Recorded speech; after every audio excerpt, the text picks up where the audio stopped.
Hello everyone, it's Lindsay and I'm back with week 3 of the Illustrated Faith Created to Create 2 kit. I have to apologize ahead of time, I am sick, but I still need to do this voiceover, so sorry. But I am working with this card that we have for week 3, and it has the verse Ecclesiastes 3:11, so I'll talk about that in just a minute. But I'm going to create my own clear cut or tip-in to put into this entry. And so I have a piece of transparency here. I'll link the kind that I use down below in the description box, so be sure to check that out. And I have cut it to fit into my Bible, which is just slightly smaller than 6 inches by 8 inches. And I've gone ahead and pulled out some different acrylic paints. And I'm going to recreate this card on this transparency and create a tip-in. This is a great idea for those of you who have some techniques and have some ideas or want to use some of those larger pieces in your Bible but don't want to cover up the words. Getting some clear transparency like this and creating your own tip-in is a great solution. And so I'm just taking a Sharpie marker. Because this is a slick surface, you have to be a little bit careful about the products that you use on it. So I'm using a Sharpie to trace this lettering from the card. And that's just going to make sure that this stays on there. Now, if you mess this up, you can just use a little bit of alcohol and rub it over it, and it'll take it right off, so you can still fix mistakes on here. And then I'm just going to use those acrylic paints off to the side. I'll list the ones that I pulled down below if you're interested. I'm just going to take a flat ended paintbrush and recreate this card just by adding some stripes of color. So while I work on that, I am working in Ecclesiastes 3:11, which is the suggested verse for this week, and that says, "He has made everything beautiful in its time. Also, he has put eternity into man's heart, yet so that he cannot find out what God has done from the beginning to the end." And so in the card today, Shauna is talking about how our artwork comes together in its own time, and we can't rush it. And so that is so true. This video, for example, is almost 10 minutes long, and that's the part that you guys get to see of how this page came together. But in all actuality, my footage was about an hour's worth of footage that I trimmed and cut and put together. You're not seeing my dirty head where I haven't washed my hair get into the camera. You're not seeing my kids come in and set stuff on my desk. You're not seeing me get up from my desk and try something different.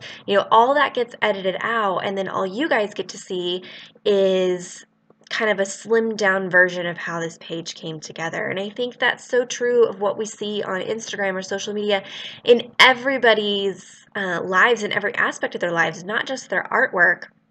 You're just getting to see the perfect final products, but really behind the scenes, there's a lot of timing and God's hand that goes into that, and we have to remember it's all in God's timing, and that's hard sometimes, especially if it's, getting a job or buying a house or having children or whatever it might be. We're not in control of that. It's all in his hands, and he makes it perfect. He is not surprised by anything. He knows what everything is going to be before it even happens, and he is in control of the timing of when that happens. Now, for somebody like me that's a control freak, that's super hard sometimes. And in a simple form, even just my artwork, I want to control it. I want to have this idea in my mind and have it come out exactly how I had it in my mind. And really, 99.9% of the time, that does not happen. So please don't be discouraged by what you see others doing, not just in their artwork, but in their lives, because there's a lot of other things going on behind the scenes, and really God's in control of the timing of it all, and that's kind of the importance and the thing to remember with all this. So I'm wrapping up this insert here.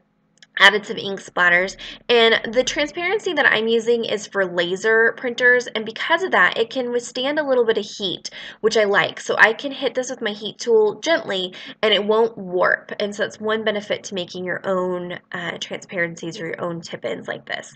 I've gone ahead and pulled out some die cut pieces from the kit, and I'm going to add that to this piece here. Again, this is a great time to pull out some of those larger pieces, layer, experiment with some of those things that you might not be apt to pull out and use on your Bible page because it might cover up the words. So I'm going to go ahead and create a little layering there, and I did that so that it's going to tie in the elements I'm going to put on the page behind this. So I want to leave myself plenty of room to journal, and if I had done this piece right on the page, this acrylic paint may have covered up the page, like the words. It would have been difficult to write over, and so that's kind of why I went with this transparency. So typically I insert these with double-sided tape, but I have a lot of people that just want to use washi tape, so I thought I'd show you. It's a little bit more difficult to do if you use washi tape. I have some score tape that I typically use. I'll link that down below. And that's just a really thin double-sided adhesive that I typically use. But this is another way to incorporate the washi tape from the kit as well. So this indicates that this tip-in goes along with this kit. So if I flip back to it, I'll remember that that's from this kit. So you can see it's all adhered down in there now. And just a fun little piece, and it's super thin, so it doesn't add a lot of bulk. I'm going to go ahead and add some elements to this background page. Not a lot, like I said, I want plenty of room to write, so I'm going to incorporate these little doodles that Shauna has using a Faber-Castell big brush marker. These are so intensely black. I don't use this often enough. It's very high contrast with this page, which I like. I'm going to go ahead and add a few of these little asterisk pieces on there, and just kind of figuring out where my visual triangle is going to be. Not perfect, just slapping it down there. You won't really see this unless you flip that transparency over. So I'll go ahead and adhere these down. I got sick of using that stupid Dollar Tree roller adhesive, so I switched to my Tombow Mono Multi liquid glue to adhere these little pieces down.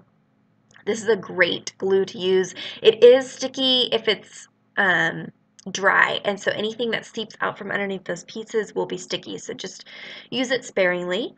And I'm letting some of those pieces hang off the edges of the page, trim those down, and that is it for the entry today. Super simple. I went ahead and did my journaling off camera, and if you have any questions, please leave those down in the comments down below. Check out the description box for any links to products used in the video today, and give this video a thumbs up if you enjoyed it, and subscribe to my channel if you're not already subscribed. And until next time, thank you so much. Bye-bye.